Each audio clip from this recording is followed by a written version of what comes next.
শয়তান সবচাইতে বেশি ঘোরাঘুরি করে কোন সময় তোমরা কি জানো?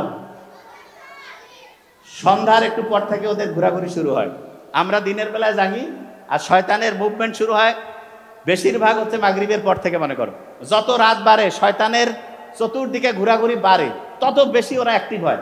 তাহলে বলো তো, আমরা যদি শয়তান থেকে বাঁচতে চাই তাইলে রাতে কি আমাদের বেশিক্ষণ জেগে থাকা উচিত না তাড়াতাড়ি ঘুমানো? তাইলে বলো তো, যেই কাজগুলো শয়তানি কাজ এগুলো কি বেশি রাতে হবে না দিনে?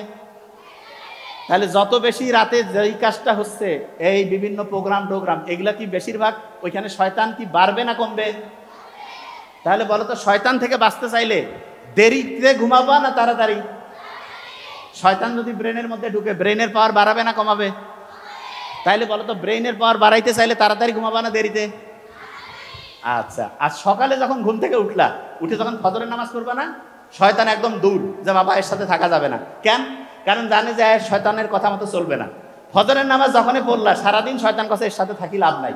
তাহলে শয়তান থেকে যদি সারাদিন বাঁচতে চাই, ফজরের নামাজ পড়বো কি পড়বো না? তাইলে বলো তো, রাতে তাড়াতাড়ি ঘুমাবা না দেরিতে?